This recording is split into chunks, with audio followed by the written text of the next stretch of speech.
Hello everyone, and warm welcome to this webcast. My name is Jonas Malmlund. I'm a partner at Deloitte based in Stockholm, Sweden, and I'm also the responsible partner for the TMT industry in the Nordics. And in that role, I'm very happy and proud to get the opportunity to present to you the outcome and the key findings of our digital consumer trend study for 2021. But before getting into the background and the agenda on the report, let me give the opportunity to introduce my colleague and co-presenter today, Duncan Stewart. Duncan, please. Hi, Jonas. Thrilled to join with you. I was here last year. It's great to be able to go through the report. We're going to go back to Jonas in a second, and he's going to talk about the methodology and all that stuff. But I'm the Director of Research for Deloitte Canada in the areas of TMT. I'm also a co-author of our annual TMT predictions report every year. Plus, for the last few years, I've been helping out on the Nordic or Scandinavian cuts of the digital consumer trends. So thrilled to be back here. Look forward to diving right into the data with you and Jonas in a few minutes. Thank you, Duncan. And as Duncan said, let me do a bit of a background and the agenda for today. So if we take the first slide. Let's see. So just a few words on the report or the survey in itself. It's a report that we have done for many, many years. We cover a number of different countries. All in all, we have about 20 countries included, and we have more than 30,000 participants into the study. It covers, as I said, the 20 countries, the 5 continents. And what we also do is that we have a specific Scandinavian cut, i.e. including Denmark, Sweden, and Norway. And that includes about 4,000 respondents in the age bracket of 18 to 75. So it is a significant piece of research that we do, with obviously a number of interesting findings and conclusions in it, and we will cover some of them today. Obviously, there is opportunity for all of you to reach out, and I'll come back to the point of contacts that you may reach out to in the different countries, should you want to have a further deep down or know more about the study. I should also say that as we go along in the presentations, there is an opportunity to send questions that you may have through the email link that is provided at the bottom of your screens here. So please send any questions you may have, and we will cover the questions as we go along, and we'll also have a bit of a wrap up around the questions at the end. The agenda for today is covering a number of areas then. We will look at the streaming market and the post-pandemic situation in the streaming market. We've seen a bump up in the numbers during the corona, and the question now is, will that continue, and what will happen with that market going forward? Equally, we look at the privacy market, the experience or the attitudes towards privacy. Is there a change that also have been driven by the corona? We've seen that there has been skepticism, but it's kind of been a more welcoming or allowing attitude in the privacy questions. We'll also look at 5G and the developments there, and that's something that also have picked up speed during the corona, obviously due to the rollout in the different countries that kind of stepwise and absolutely is out of the starting blocks. So we look at the 5G market. We look at the future for the smart home and what's happened also during the corona and the pickup and changes in that market. And then also look at the younger generation's attitudes towards news and how they consume news and through what channels.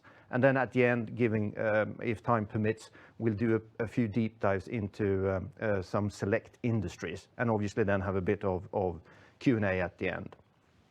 So without further ado, I hand over to Duncan to start the presentation. Thanks very much, Jonas. Let's go to the next slide. All right, let me make sure I'm on the same slide everybody else is. So, okay, now one of the things I want to start off by saying, so I do a lot of surveys, and I want to talk a little bit to everybody on this call about this survey. With 4,000 people across 3 countries, we have a large enough sample size that we can do all kinds of interesting things. We can absolutely take a look at it on a country-by-country basis. That's super powered for that. So the differences between countries will almost always be statistically significant. The next thing we can do is we can certainly look at things by gender or by age. Once again, it's large enough to do that. But the other great thing is that we've been doing this survey for a few years now, which means that we can do time analysis. So let's start with looking at a historical series. When we take a look at any video subscription, now this is the data across all 3 Scandinavian countries, Norway, Sweden, and Denmark. And what we can see is that from 2019 to 2020, now the survey was conducted relatively early in 2020, so the effects of the pandemic were really just beginning. So there's a definite growth, 57% access to any SVOD service to 60. That's a nice little jump. And then fairly obviously, that jump in 2021, holy cow, 60 to 68. Some of that is probably going to have occurred between the 2 surveys. So it's certainly something I think is still fueled to some extent by Corona and the pandemic. So, but nonetheless, more than 2 out of 3 people in Scandinavia have access to an SVOD service. Now, we normally don't talk about individual companies, but you kind of have to when you talk about streaming, because what's that old phrase from George Orwell's Animal Farm? All animals are equal, but some are more equal than others. All SVOD services are equal, but some are more equal than others. When we look, and this is no comment on profitability or share price or anything else, but we do have data by service, and you can certainly see that the growth in Netflix is very, very similar to what we see in the overall any video subscription, 47, 49, 56. Big jump there, but more or less proportional with what we see. HBO, more or less flat. Prime Video up a little. YouTube, now this is not the free YouTube, this is the paid YouTube service that many of you will know about. Small numbers, but it has doubled from 3 to 6. One that jumps out, I hope at everybody here at the bottom, is Disney Plus. Now, obviously, this is not a Nordic only or Scandinavian only story. Disney Plus has launched. It has done very well with very large subscriber numbers globally in many, many markets.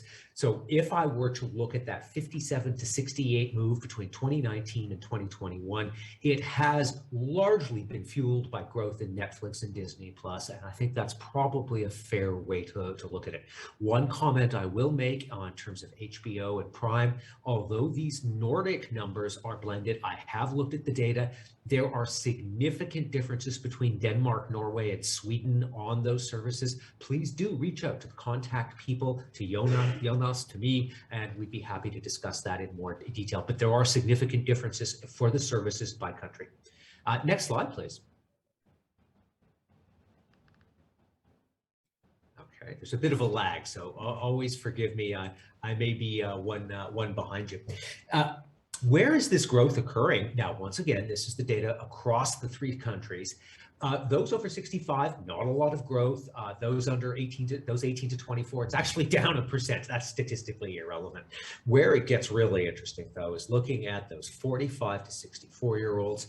The increase in penetration for those age groups was 9 points each. The bulk of the growth actually came from those, if I may use the phrase, given that I'm 57 years old, slightly older and balder and grayer demographics. So fascinating growth there. One thing that you will notice is with that 18 to 24-year-old number not keeping up with the others, it's not that they are not watching SVOD services, but what we're seeing is higher levels of churn. I'll talk about that more in the next slide or two. Can I have the next slide, please?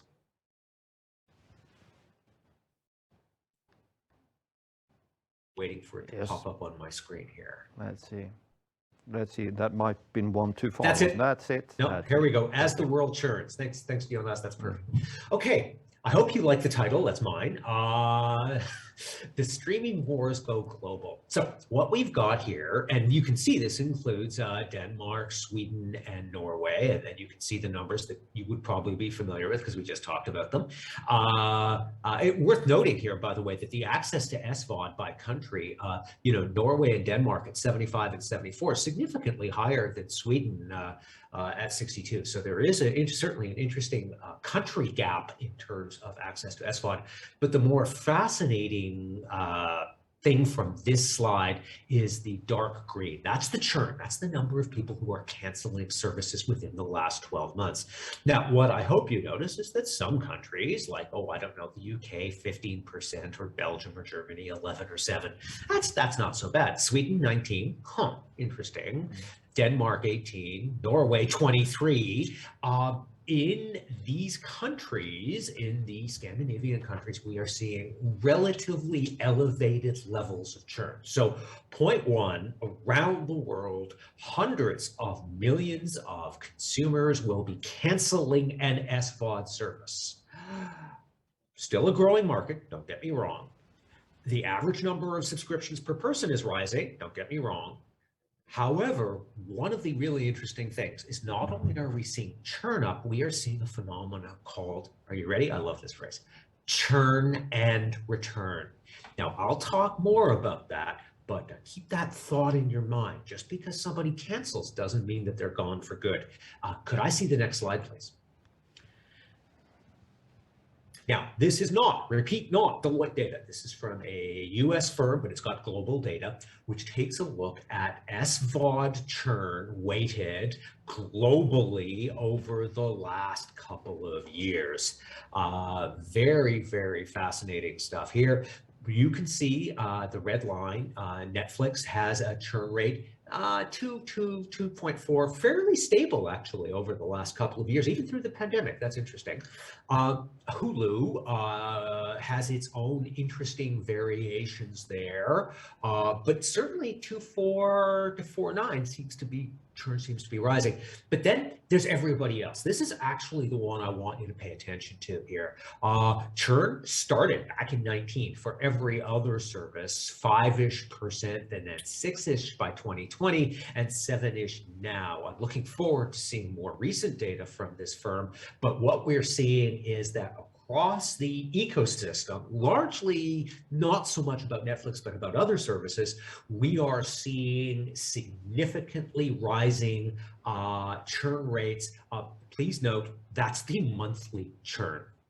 That's one in 14 subscribers is canceling each month.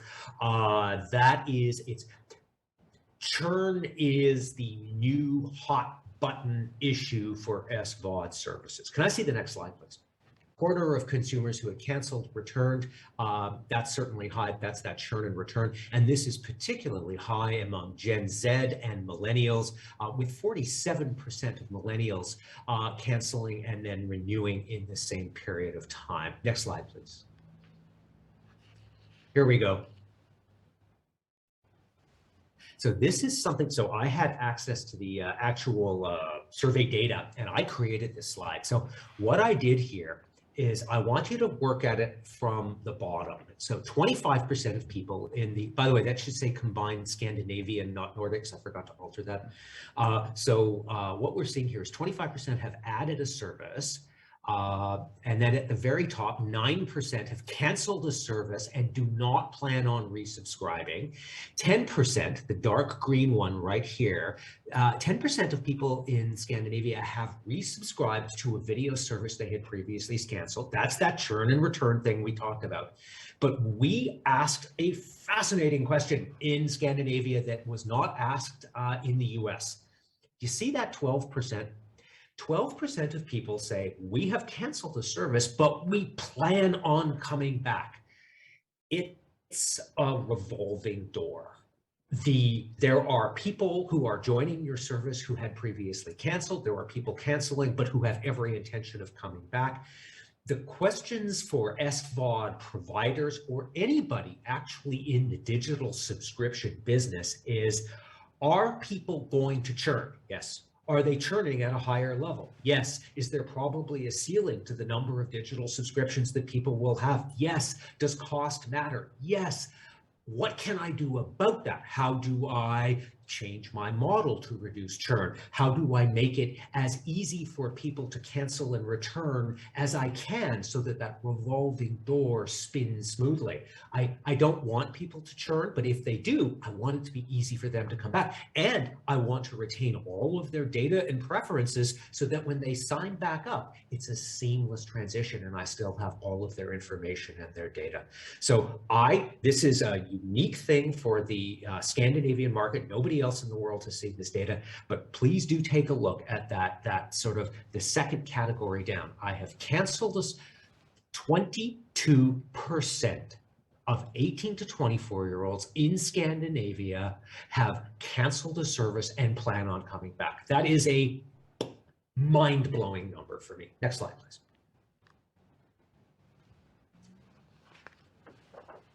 Sorry, I'm juggling two screens here. So how do people prefer? This is actually a funny slide.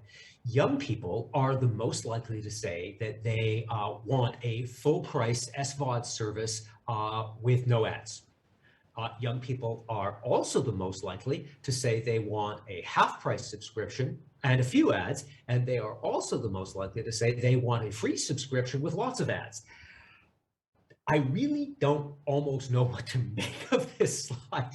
It shows me that the SVOD market is not one size fits all.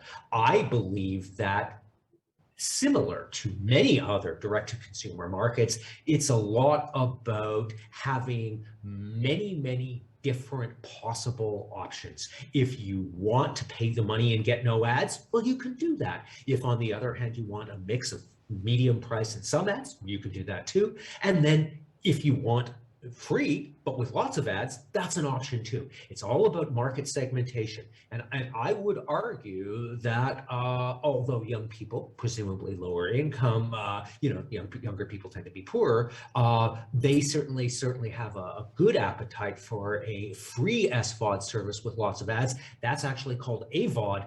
That should be a growing market. Next slide, please. Actually, before I go any further, Jonas, do you have any thoughts on this? I'm just going to go check my email because I see that a question came in. In terms of the privacy part, I think there is we haven't hit privacy yet. That comes later. That comes later. No, I think okay. on the SVOD piece, I think we will see it later when we look at kind of the attitude towards advertising as well. That there is a bit of a change in attitude towards subscription in general and advertising as we come to that. Okay. We have a question from online. Why is 4,000 looked at as representative for the Nordics? Normally 1,000 to 2,000 per country is a completely reasonable number. When we do surveys around the world, it's usually between 1 and 2. If I remember, we did 1 in Denmark and Norway and 2,000 in Sweden. Who are the group asked? This was an online survey, so it's 18 to 75. It's population adjusted. This was done by a large, globally recognized, I believe it was Ipsos. So it's a absolutely perfectly well, robustly conducted global survey. We've been working with them for years. It's always broken down by population, by region, by income. This is, if I was conducting this survey, I would have done it this way. So Jan Lundqvist asked that question from Denmark. So I'm very happy with the survey methodology. Can we go back to the next slide, please? Online experience in exchange for privacy. Can we have the next slide, Jonas? Yes. So this is about the preference of tailored ads, and I really want to have some fun with this one because I can tell this story any way you want me to. Do you want me to be negative? People don't like tailored ads? Oh my gosh.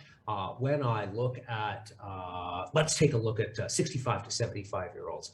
I can say that 67% of those 65 to 75 either do not want tailored ads or have no preference. So 2 out of 3 kind of on the negative side.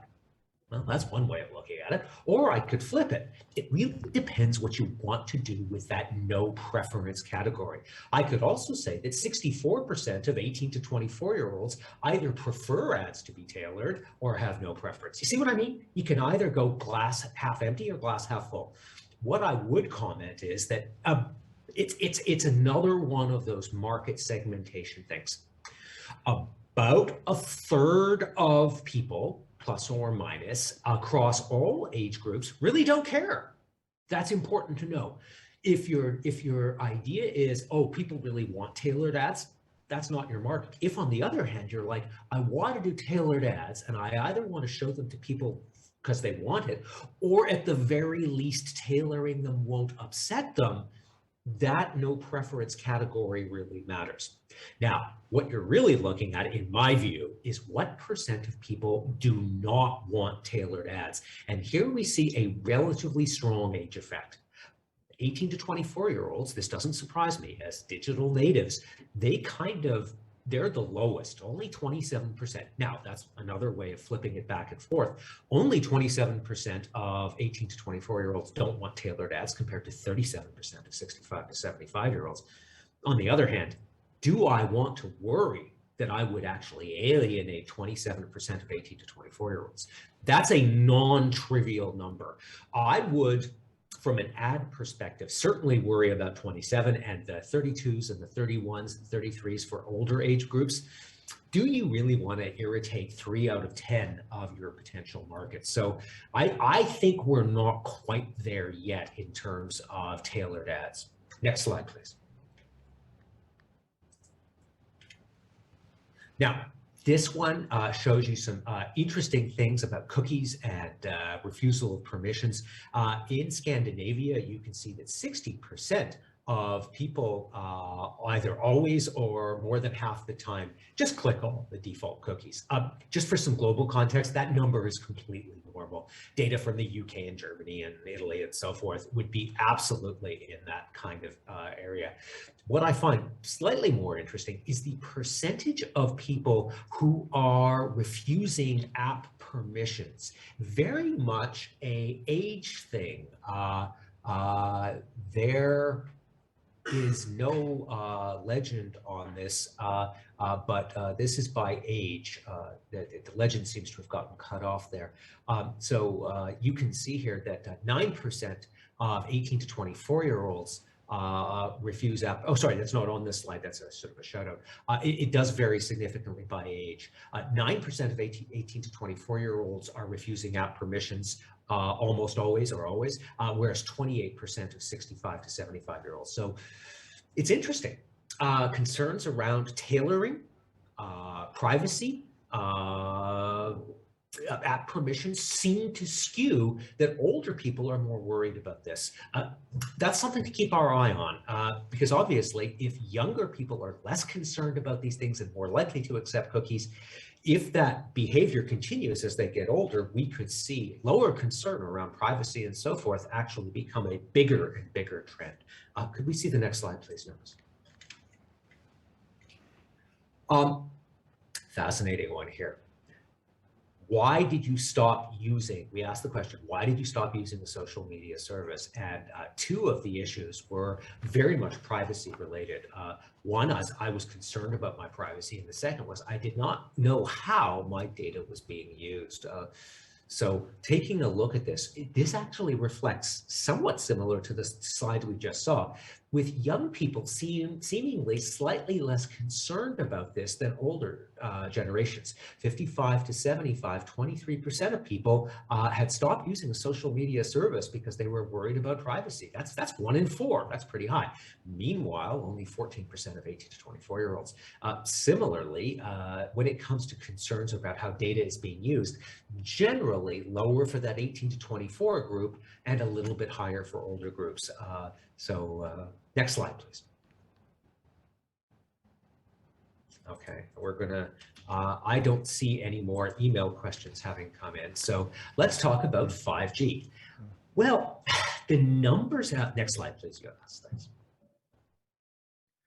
The numbers here are impressive in my view.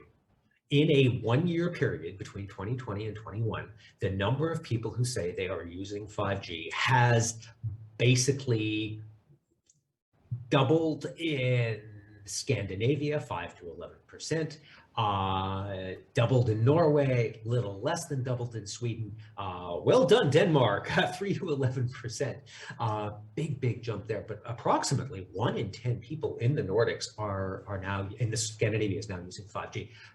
As am I. I mean, this would be globally in line here in Canada. That would match relatively well. US would be very similar. UK would be similar. Some countries would be a little slower than this, but by and large, you know, these numbers do not surprise me.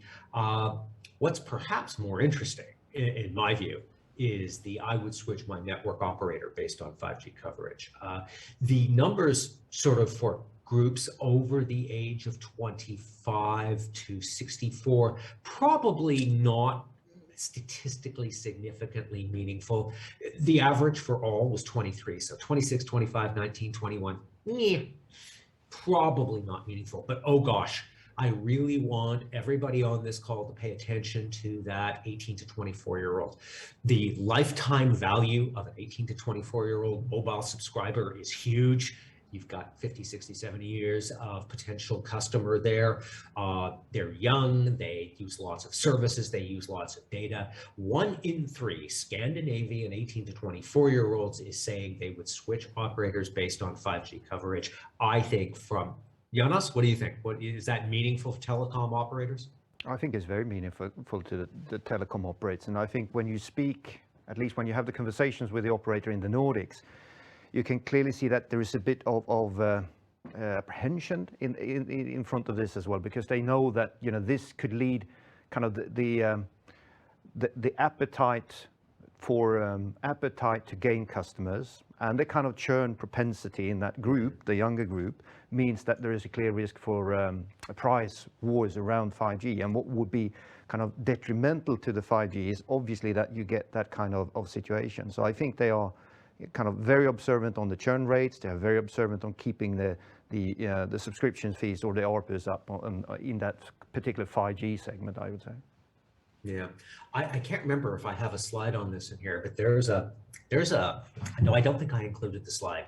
There's a thing out there called mobile only. This is where somebody has now, Jonas, I know in Stockholm, everybody's got fiber optic everywhere, right? So not counting that, but there is a thing. And although we didn't have Finland as part of our DCT, I happen to know that the numbers for this in Finland are enormously high. There's a thing called mobile only, and that's where people have a smartphone, usually increasingly on 5G, and they have it in their home, and that is their main source of home internet. They are relying on their phone and tethering through that for all of their data. Now, why does this matter so much?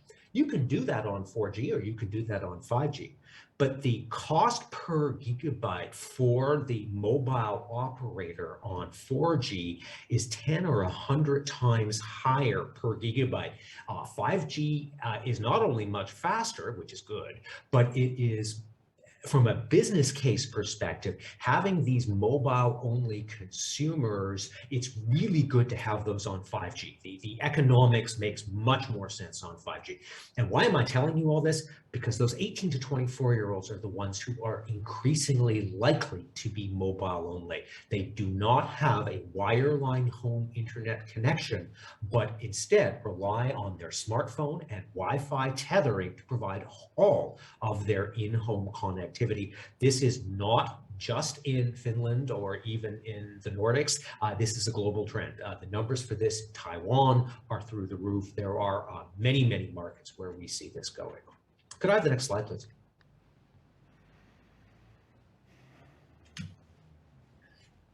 This is an interesting one. I do not know enough about 5G dropping. So back in 2020, it was 62%, and now it's 56. So, you know, at 6 points per year, if this continues fairly over time, within a year or two, we'll have 40%, then 30% of people. So that's kind of an encouraging trend.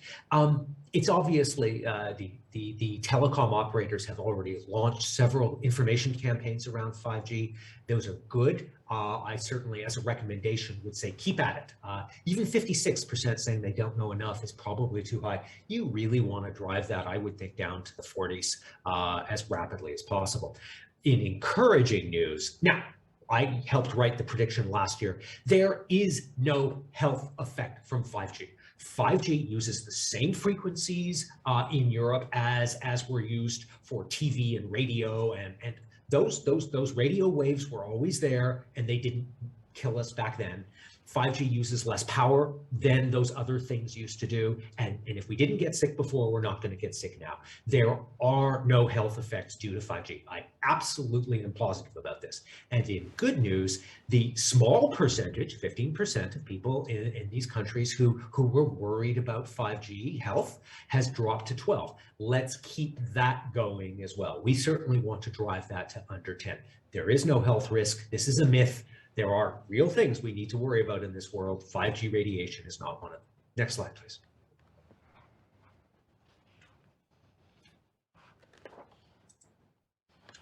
Sorry, Jonas, I'm just moving around here. I can't actually see what the next slide is. There we go. Got to move it. Gender differences. This is slightly interesting. The numbers are small. You might see 12% versus 9% male versus female. Across 4,000 people, that's actually a statistically significant difference. I think I'll have better network connectivity on 5G than 4G. 60 versus 48, that's absolutely statistically significant. 14 versus 5, I choose smartphone based on 5G capabilities, and I chose my phone because it had 5G. 58-33. There are some significant gender differences around 5G. That's interesting. Keep an eye on that. One comment I will say, the phrase "I don't know enough about 5G," 4766, it's always a problem when you ask people, men and women, questions of "Do you know enough about 5G or artificial intelligence or quantum computing?" Men almost always report a higher level of knowledge or self-assessed knowledge than women. That's probably a gender difference on any question. I don't think that one would necessarily be 5G specific. Could I have the next slide, please?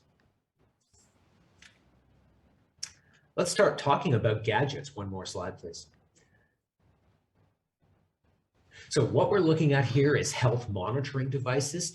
62% of Scandinavians now monitor one or more health statistics. Wow. Norway, 25% higher than Denmark or Sweden. That's interesting for smartwatches. 25 versus 20, that's going to be statistically significant. Now, I want to talk a little bit about some of these things, like number of steps per day. That's a useful metric to know. Heartbeat, sure, heartbeat's always good. Sleeping patterns, hey, sleep matters. I know that. Weight, of course. Calorie intake, stress levels.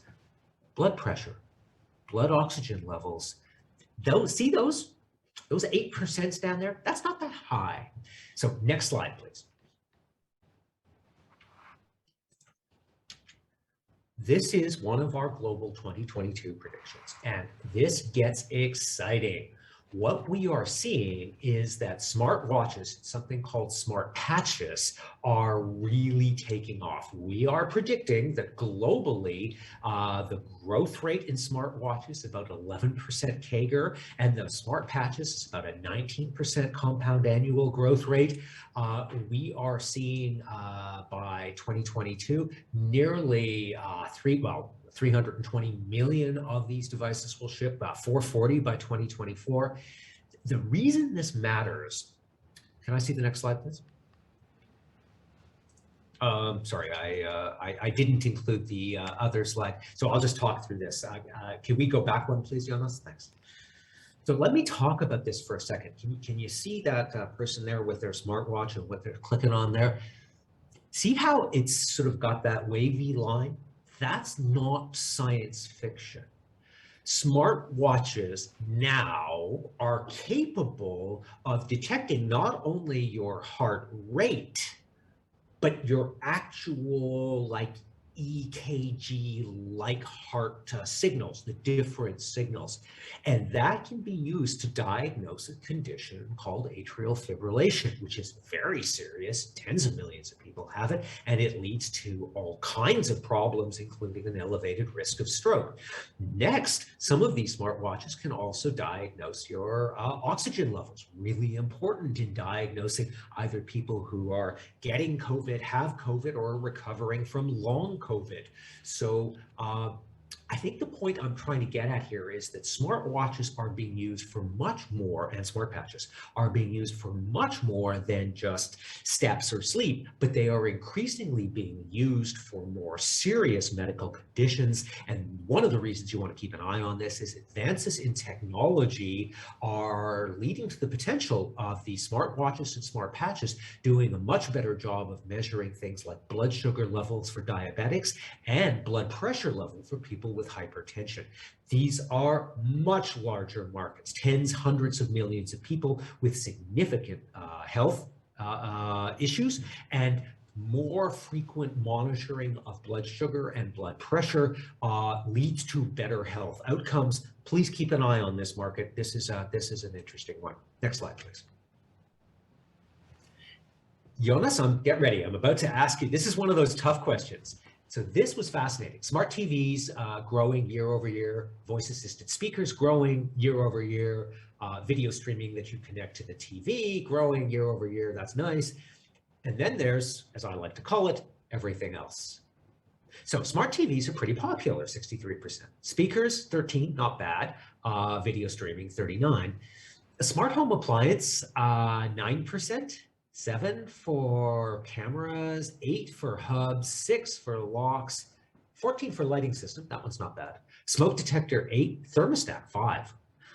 I mean, come on, I'm 57 years old and I've got a smart thermostat. My point being that although the numbers are growing from 21 over 20 and 20 over 19 and 19 over 18, although these numbers are growing, aside from smart TVs and maybe smart lighting systems and voice-assisted speakers, these are really quite small. When I look at numbers from Asian countries that participate in this survey, numbers for the smart home, aside from TV, would be much higher, 12, 13, 14, 15% for many of these. Jonas, my question for you is, why do you think Scandinavia is maybe outside of TV lagging on smart home devices? It's a good question. I mean, we discussed that one a bit before and even last year, if I remember right. And I think, there might be two things, which then, just kind of my thoughts on it, is that one, I think Scandinavians tend to view their home as a very private domain, not kind of wanting anything coming into it being intrusive. I think it feels like a bit of an intrusive element. So I think that could be one of the reasons. Then I think the other one is that in particular, if you compare with APAC or Asia, a lot of the homes here, if you kind of rent them or even if you buy them, are equipped slightly more than if you compare to APAC from the beginning with kind of white goods and so forth. So I think you do not get that, you do not make that by yourself, and hence the kind of upsell of that kind of enabled devices and so forth is slightly less. So that might be another kind of factor that weighs into this, but it's just kind of my thoughts on it. No, that's great. I think the privacy one makes a lot of sense. I've been, as you know, coming to Denmark and Sweden every year now for years, and that idea of privacy, and I don't want a camera in my home, that really resonates with me. I think that's culturally, I think that's a very big difference. Next slide, please, or 2 slides. So social media and TV as preferred news sources. This is not going to surprise anybody on the call. I'm not going to spend that, but Gen Z and millennials, much more likely, 65 and 61% list social media as their preferred source of news. Now, you may want to say this is the end of the world. I don't know, but it's definitely a thing. The flip side of that, I think, is once again not going to surprise anybody on this call. When it comes to TV as a preferred source of news, those over 55, 77%. Meanwhile, so 77 divided by 2 equals pretty close to 39. 18 to 24-year-olds are approximately half as likely as their grandparents to cite TV as a preferred source of news. This is absolutely something we are seeing globally. The long-standing, multi-decade dominance of television, traditional television, as a source of news is definitely at peril in the younger age groups. I don't know. I'm not going to say this is a good thing. I'm not going to say this is a bad thing, but I am going to say this is a thing, and we have good data on this. If I recall, the difference in this question between Denmark, Sweden, and Norway was not massive. So this is a largely cross-Scandinavia trend. It's also reflected in the UK, and the US, and Canada, around the world. Next slide, please. Social media use across age group. This is social media use for news, of course. Facebook and YouTube definitely jump out, very, very high. Certainly, there's a couple of things I'd slice here. It is often assumed that young people are moving away from Facebook for other social media platforms. That is slightly true. As you can see, the usage for 18 to 24-year-olds is a little bit lower than 25 to 34-year-olds, but it's still higher than every other demographic. One of the other things is that young people don't use Twitter. That's not true. In fact, 18 to 24-year-olds are more likely to rely on Twitter than any other age group for news. One thing that is absolutely Two things that are absolutely confirmed here. This is global trend as well. 18 to 24-year-olds, very interested in TikTok. That's 100% sure, 15%. The other one is YouTube. So definitely YouTube, a big thing here for that 18 to 24 and even the 25 to 34-year-old demographics. So very much pay attention to those. Next slide, please. This was a remarkable finding. I double-checked the data on this one, and there were various ways of doing that. In Norway and Sweden, the percentage of young people 18 to 24 who say they are not interested in news is surprisingly high. On average, it's single digits across the total population. But when we look at 18 to 24-year-olds, an astonishing 23 and 18% of Norwegian and Swedish 18 to 24-year-olds say they're not interested in news at all from traditional sources. Sorry, no, that's news at all from all sources. Meanwhile, in Denmark, yay Denmark, only 7% of that group say they are not interested in news. So that's certainly an interesting finding and one that I'd like to see followed up in future years. Next slide, please. And one more. So Jonas, if you remember, you're going to talk about the first two of these, retail and telecom, and then I'll do the next two. And then in about 4 or 5 minutes, we'll have lots of time for Q&A. Yes, and could we, just to encourage everyone to send in the any questions via email, maybe we can, exactly, thank you for that. So please note down your questions and send them in to us, and we'll cover them in the last 10-15 minutes. Just to mention, in the report, we do 4 deep dives into 4 different industries. And obviously there's a lot more to it than we can present here, but just short snapshots across these 4 industries then, and starting with retail. And one of the clear trends we can see that there's a huge pickup during Corona when it comes to e-commerce. We can see that the first 6 months in 2021, the increase is significant. We got a 33% increase in Sweden, we got a 27% in Norway and 24% in Denmark. So roughly kind of hovering around the 30% mark, which is obviously a huge pickup then. And the question now is that what will happen? Will this be a sustained trend or will it continue? And I think we will see we'll see 2 different trends or reactions to this. The ones that are still within a kind of a brick and mortar environment and has e-commerce as a complement, obviously will try to push certain amount of people back into the stores. So we will see kind of one trend moving in that direction. But obviously the ones that predominantly are in the e-commerce channel will try to sustain this effect, obviously, and boost it even further. So I think we will see a lot of kind of trends going in both directions going forward. But a shift like this, some of this will be permanent. So it is a stepwise change for sure. And as always, when you have a stepwise change, there are a number of things that moves fast in terms of technology, ways of working, etc. So that kind of boosts the effect, I think, even further. So Yeah, that's kind of just before you go any further, I will comment. It is worth remembering that although a lot of people are using their mobile phones, the laptop has not gone away. More than half actually still prefer using the laptop. I mean, basically, if you're doing online shopping and you're buying shoes or whatever, a bigger screen that lets you see the shoes better. And that, I would say that that trend that we've seen for many years, kind of this overstated expectation on the move to mobile, that kind of desktop remains a kind of preferred choice for many situations. I'm getting out of order here because I'm about to talk about banking and finance in a minute, but moving money around like on your phone, that's really easy and really convenient, and you don't really need a big screen for that. It's different when you're actually looking at something you want to buy that turns into a physical good. Moving money between accounts can be done on a phone, no problem. It's different when it comes to shoes or anything. And some quick words on the telecom. I think we've touched upon it. I think the kind of the key things we see now is this increased propensity to churn. We see it on the mobile subscriptions outside 5G, but I think we also see it in general across the board when it comes to subscriptions in general, as we could see on the on streaming, for example. There is kind of this increased habit of churning, changing, swapping, and so forth. And obviously that's a killer and something that the operators are deadly afraid of.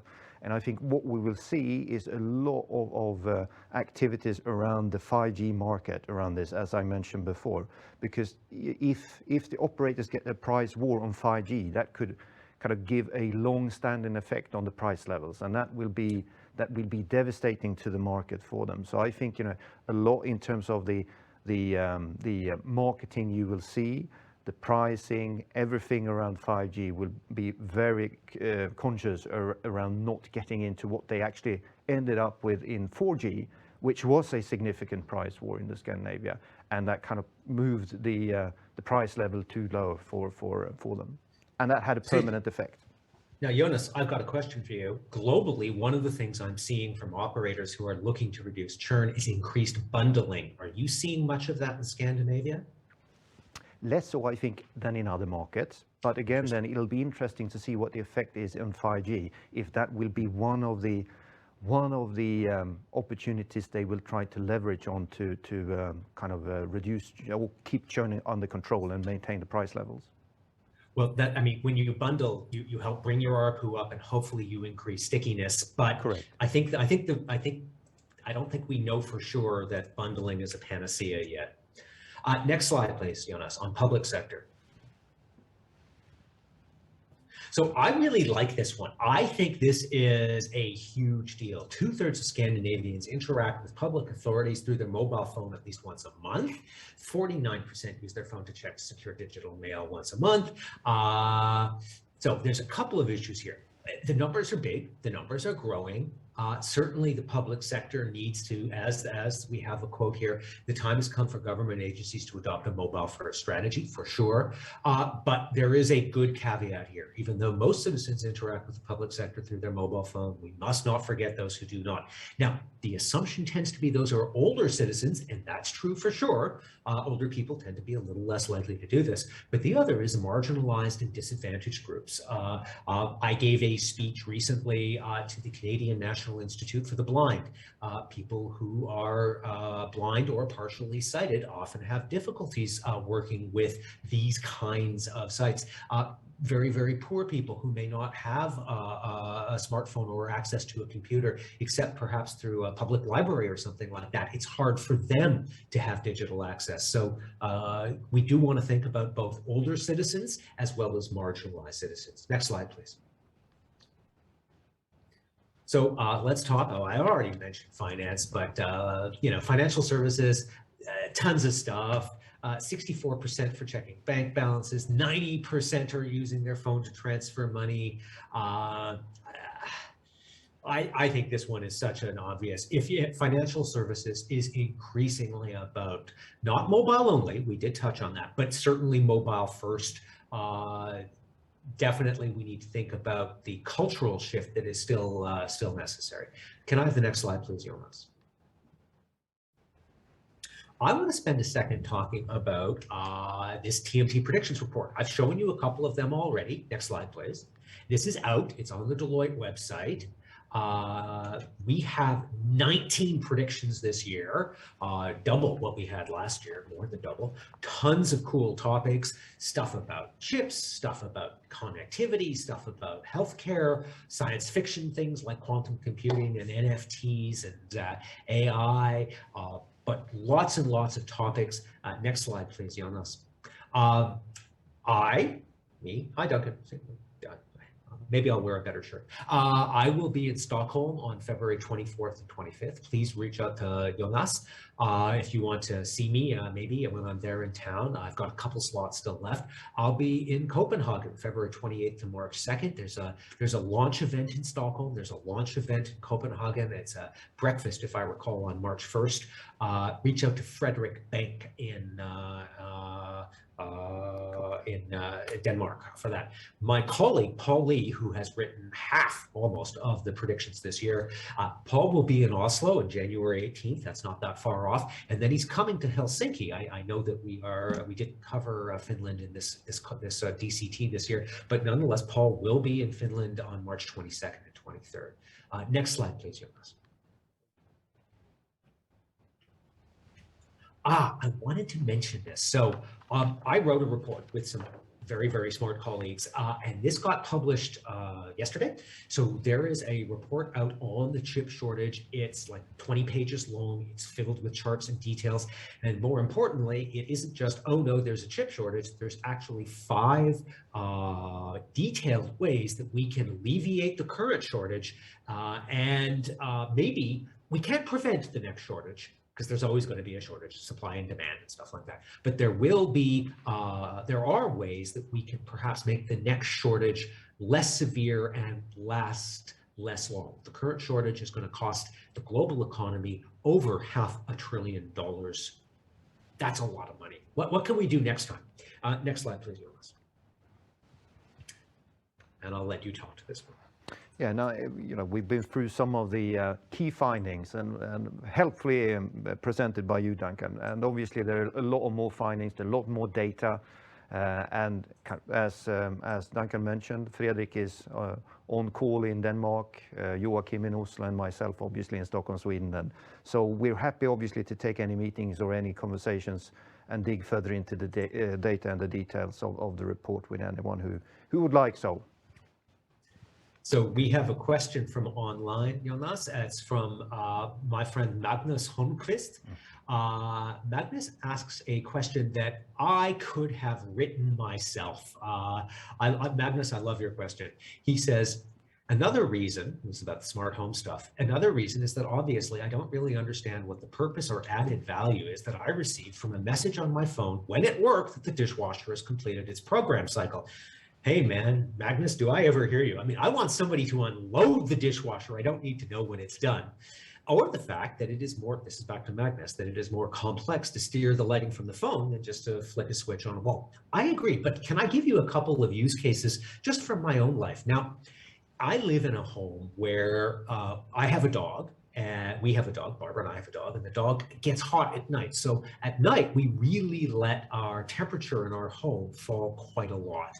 But in the morning, we want it to come back up again when we get out from under the covers and the dog and so forth. So I have an app on my phone where I turn my heating on and I boost it basically the second I wake up. And so that by the time I go downstairs and have coffee, the house is significantly warmer than it was before. Meanwhile, my coffee maker, I don't want to spend $200 on a coffee maker that's like connected. But instead, what I did is I bought a smart plug. It was like $4 or $5, and there's an app on my phone. So what I do is in the morning, instead of having a $200 coffee maker, I have a $20 coffee maker and a $5 plug, and I hit that on my phone. And by the time I come downstairs, the house is warm, and the coffee is brewed and ready to go. So I think there are some applications out there for smart home. It might not always be smart appliance. I think increasingly it might be smart plugs. Jonas, this comes to your point about having white goods already installed when you move into an apartment. If you can just if you can take a dumb appliance and make it a smart appliance with a $2 or $3 smart plug, that's a cheap and easy way of moving towards a smart home. I'm not seeing any other questions coming in online. I know it's 5 minutes before the hour. Given that I don't see anything coming in, Jonas, any final thoughts? I think one of the questions that we touched upon when we look at advertising and streaming was when you discussed half full and half empty glass, I think in terms of tailored ads. I still think that there is an interesting trend there, which is that the younger ones would prefer the tailored ads. And if that trend continues, obviously that's a big shift in the market. If that behavior carries on with the younger age groups, then I think we will have a significant change in the ad market, moving kind of from more broadcasted to tailored. I don't disagree. I mean, it's funny. Consumer surveys are funny things, Jonas. I can ask people, does it bother you when you see ads that have no relevance for you? And people go, oh yeah, I hate that. Why am I seeing these ads? These are stupid. I don't want that. And then I say, do you want ads tailored for your personal preferences? People go, no, I don't want. Sorry, folks, you can't have both, right? Like the whole point of tailored ads is to make them more relevant and not annoy you by showing stuff that doesn't fit. If you want my guess, regardless of what consumers say, I would make a prediction that 10 years from now, ads will be more tailored than they are now, not less. I think that's probably the long-term trend. And that's reinforced by the data from those 18 to 24-year-olds. Good. Then I think we've covered all the questions we have, Duncan, and we're about the full hour.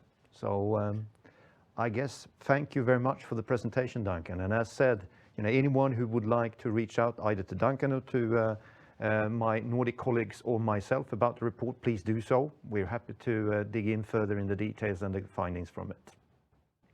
Tack, tack. I look forward to seeing you all in February. Thank you very much.